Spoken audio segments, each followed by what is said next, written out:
Mina, j'espère que vous allez bien. On se retrouve aujourd'hui dans cette nouvelle vidéo pour une nouvelle vidéo sur One Piece afin d'aborder le chapitre 1084 de One Piece qui est sorti fin de semaine dernière et waouh, c'était une dinguerie. Non, sérieusement, au moment de la lecture de ce chapitre, personnellement j'étais complètement dingo et je pense pas trop me tromper en assurant que c'était un des meilleurs chapitres que nous a écrit Eiichiro Oda jusqu'à présent. Et alors vous allez me dire qu'est-ce que nous allons voir dans cette vidéo. Dans cette vidéo, nous allons voir qui peut bien se cacher derrière Im. Et donc, par conséquent, on va passer tout au crible pour déterminer la réponse à cette question, qui est Im-sama. Mais avant toute chose, n'oubliez pas de vous abonner à la chaîne si ce n'est pas déjà fait et de laisser un j'aime à la vidéo, ça ferait extrêmement plaisir et ça aiderait grandement au référencement de la chaîne. Bien, maintenant que tout cela est dit, on se retrouve dans un tout petit instant pour le sommaire de notre vidéo. A tout de suite. Au sommaire de notre vidéo, nous aurons une vidéo qui sera divisée en 3 parties différentes. La première partie sera consacrée à qui se cache derrière Im-sama. En partie 2, ensuite, nous serons amenés à parler de pourquoi Vivi pourrait être la réincarnation de Nefertari Lily. Et nous terminerons cette vidéo avec la troisième et dernière partie qui sera consacrée à comment le roi Cobra a été tué. Et bah écoutez les amis, maintenant que tout cela est dit, et bah on enchaîne directement avec la première partie de notre vidéo. A tout de suite. Apparu pour la première fois au chapitre 906, il aura fallu 5 ans pour avoir un début de réponse à cette question. 5 ans les amis, ça fait concrètement l'arc de Wano Kuni. C'est simple, c'est bon, c'est précis, merci Oda, mais pas trop quand même pour ceux qui n'étaient pas tellement fans de l'arc de Wano Kuni. Bref.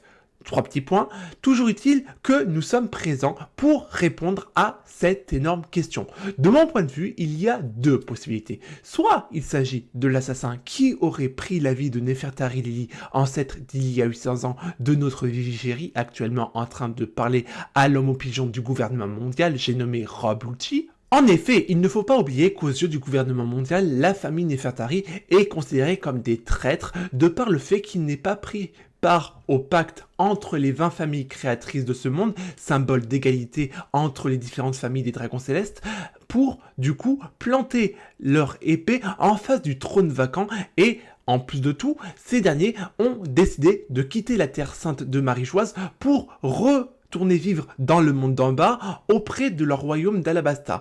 Donc concrètement ça, c'est pas à écarter.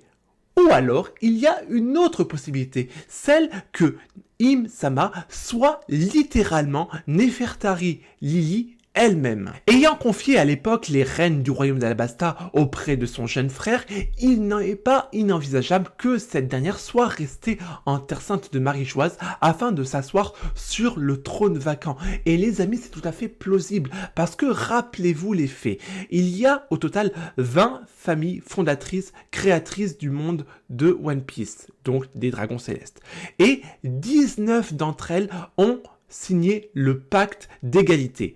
Et la seule famille qui manque à l'appel, c'est la famille Nefertari. Donc, par déduction, Nefertari Lily n'est pas concernée par ce pacte. Et là, c'est un indicateur très important qui peut nous mener à penser que Im serait en réalité Nefertari Lily elle-même. Parce qu'à ce stade les amis, il y a quand même 2 facteurs importants à mettre en avant. Le facteur numéro 1, c'est que Nefertari Lily n'est jamais retournée dans le royaume d'Alabasta. La seule chose qu'on sait à l'heure actuelle, qui nous a été dit par le roi Cobra, c'est qu'il y a une lettre qui a été laissée par Lily et qui est transférée de génération en génération et dont, du coup, a eu connaissance le roi Cobra à l'heure actuelle au moment de son entretien avec le Gorosei.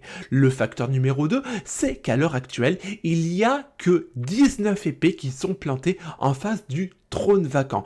Et comme par hasard, au moment où Im se trouve dans la chambre fleurie au chapitre 908, cette dernière est juste devant une épée et concrètement les amis, ça pourrait faire écho justement à la 20e et dernière épée qui devrait être plantée en face du trône vacant et qui pourrait se référencer à Lily Nefertari. Ça, c'est quand même un détail non négligeable à mettre en avant. Personnellement, j'ai toujours été convaincu dès la première fois où j'ai vu le personnage d'Im-sama, soit d'un côté on a affaire à un membre de la famille Nefertari. Pour moi, c'était évident. Soit, théorie numéro 2, on a littéralement affaire à la mère de Monkey D. Luffy. Voilà, c'était les deux théories que j'avais privilégiées au moment de la découverte de Im-sama. Après, chacun son avis, je serai dans les de vous dire. Bah écoutez les amis, maintenant que nous avons terminé la première partie de notre vidéo, nous allons enchaîner avec la deuxième partie qui est consacrée à Vivi, la réincarnation de Lily Nefertari. A tout de suite. La grande question peut légitimement se poser au vu du dernier chapitre. Est-ce que Nefertari Vivi ne serait pas en réalité la réincarnation de Nefertari Lily qui a vécu il y a de cela 800 ans? Alors là, je vous vois venir à 2 km, vous êtes en train de vous dire, mais sur quoi tu te bases pour nous dire ça? Boost, tu as complètement bu, tes arguments sont assez saugrenus.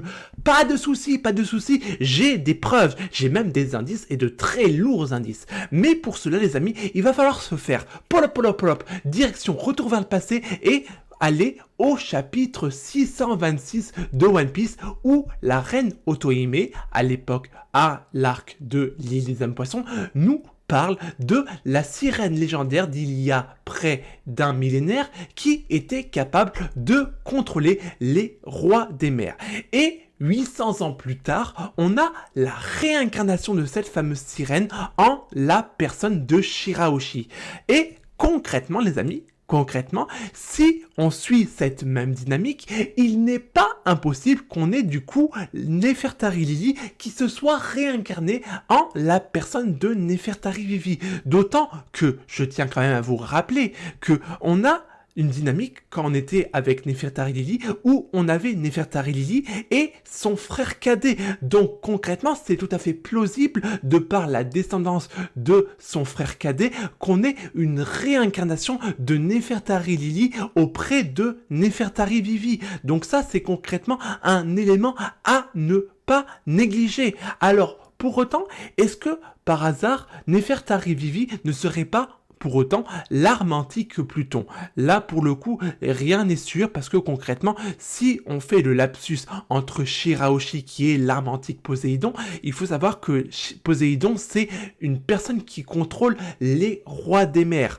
Or, Pluton, jusqu'à preuve du contraire, ce n'est ni plus ni moins que quelque chose qui s'apparente à un bateau capable de rayer une île de la carte. C'est pas concrètement compatible avec quelqu'un qui pourrait influer sur un environnement ou quelque chose comme ça. Donc non, ça je pense que c'est encore trop tôt pour se prononcer sur le fait que Nefertari Vivi serait concrètement l'arme antique Pluton. Ça, moi je le retiens pas.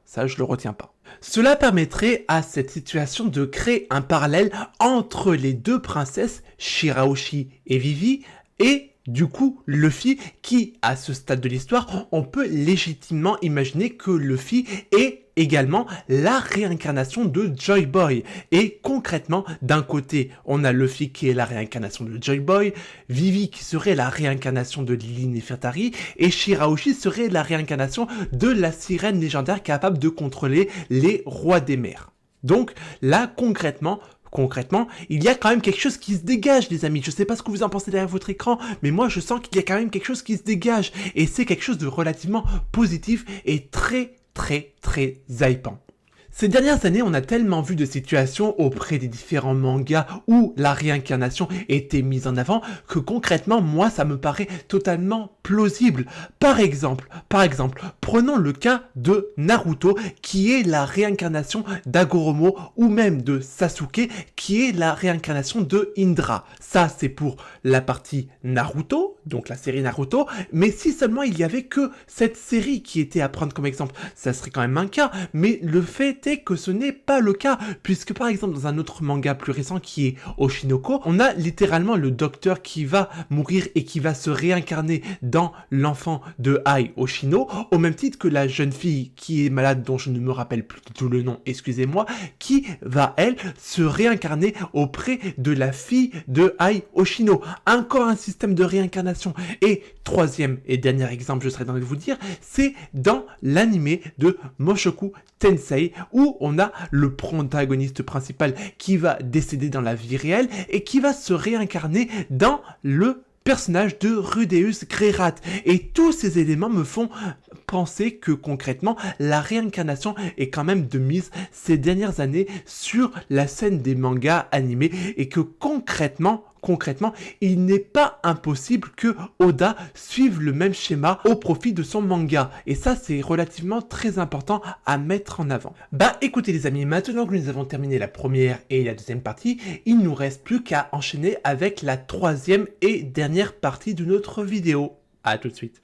À présent que nous avons terminé la partie 1 qui était rattachée à qui se cache derrière Im-sama et que nous avons enchaîné avec la partie 2 qui était quant à elle consacrée à pourquoi je pense que Nefertari Vivi est la réincarnation de Nefertari Lili, nous allons enchaîner avec la troisième et dernière partie de notre vidéo qui est consacrée à comment le roi Cobra a-t-il été tué. Et vous allez voir les amis que ce que j'ai à dire est relativement intéressant et que ça concorde parfaitement avec ce qui nous a été révélé dans le chapitre 1084. Pour rappel, on va faire une petite rétrospective. Nous avons le roi Cobra qui est en entretien avec le Gorosei d'un côté. Nous avons de l'autre côté Vivi qui est en train de discuter avec le pigeon du gouvernement mondial, #Roblucci. Et également, nous avons Sabo qui est présent dans le palais de Marie-Joise et dans un endroit X ou Y, peu importe. Il est tout à fait envisageable qu'entre les deux entrevues qu'ont mené le Gorosei d'un côté avec Im-sama et de l'autre avec le roi Cobra,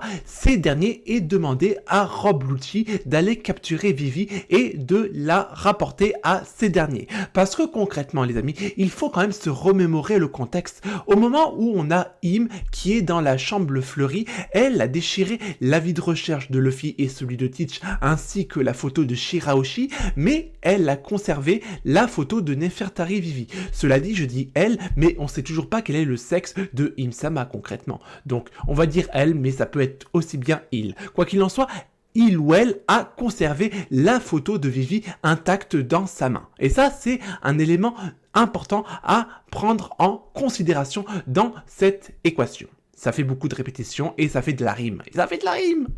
Bref, toujours est-il que ceci veut dire beaucoup de choses. Ça veut dire peut-être que Im veut faire de Vivi sa prisonnière, peut-être que il ou elle veut la tuer littéralement parce qu'elle représente un danger.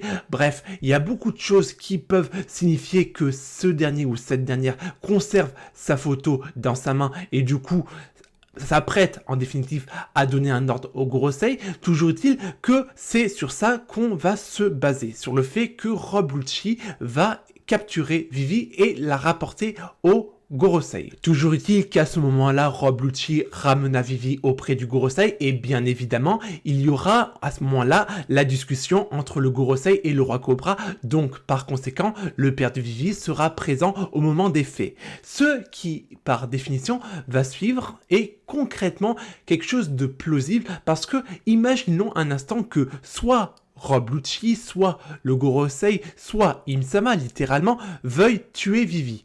Concrètement, quoi qu'il en soit, imaginez qu'à ce moment-là, au moment où, du coup, l'un des trois camps, parce qu'ils sont trois, on va dire, veuille porter atteinte au jour de Vivi, et bah, du coup, le roi Cobra s'interpose entre les deux pour protéger sa fille. Et concrètement, c'est à ce moment-là que le roi Cobra pourrait avoir été tué par, on va dire, le gouvernement mondial, la noblesse mondiale, bref, vous aurez compris les brèves. Et concrètement, dans l'idée, ça serait qu'à ce moment-là, Sabo insiste à la scène et se retrouva nez à nez avec Im-sama, le Gorosei et Lucci, et c'est à cet instant que Sabo pourrait sauver Vivi des mains du gouvernement mondial et du coup lui permettre d'échapper du coup à son destin. Et concrètement, moi j'aime cette théorie parce que du coup ça permettrait du coup à Sabo de sauver Vivi d'une part, mais du coup ça rendrait beaucoup plus crédible le fait qu'il y ait Sabo sur l'image à côté du roi Cobra mort en définitive. Donc ça rendrait crédible ce qui est apparu dans les journaux et concrètement ça serait au profit et concrètement adéquat au gouvernement mondial qui pourrait mettre tout ça sur le dos de Sabo qui était initialement là pour sauver Vivi et qui aura permis à cette dernière de s'échapper avec concrètement Wapol. Faudra concrètement m'expliquer pourquoi Wapol et Vivi se retrouvent à nez avec Morgan dans son espèce de machin flottant. Mais après on laisse ça de côté. Quoi qu'il en soit les amis, peut-être les amis que Oda Oda va nous faire du grand Oda et que durant le chapitre 185, on va directement se retrouver à Egg 8 et suivre la trame scénaristique de base des pirates au chapeau de paille et après revenir un peu plus tard sur la rêverie. Mais j'espère pas, franchement j'espère pas, et j'espère concrètement qu'on va avoir le fin mot de l'histoire par rapport à ça, par rapport au fait que Vivi ait pu s'échapper de Marie-Joie, etc., etc. Parce que concrètement, c'est des choses qui sont relativement importantes. Et je suis sûr, vous, comme moi, qu'on a envie de savoir quel est le dénouement de cette histoire. Quel est le dénouement de cette histoire tuée au palais de Marie-Joise. Et ça, concrètement, on va avoir les choses, les news d'ici peu, j'en suis sûr et certain. Bah écoutez les amis, nous arrivons tout doucement au terme de cette vidéo. J'espère que vous aurez passé un agréable moment en ma compagnie. Nous, on est amenés à se retrouver dans une prochaine vidéo. D'ici là, portez-vous bien et surtout, n'oubliez pas l'essentiel, Jané.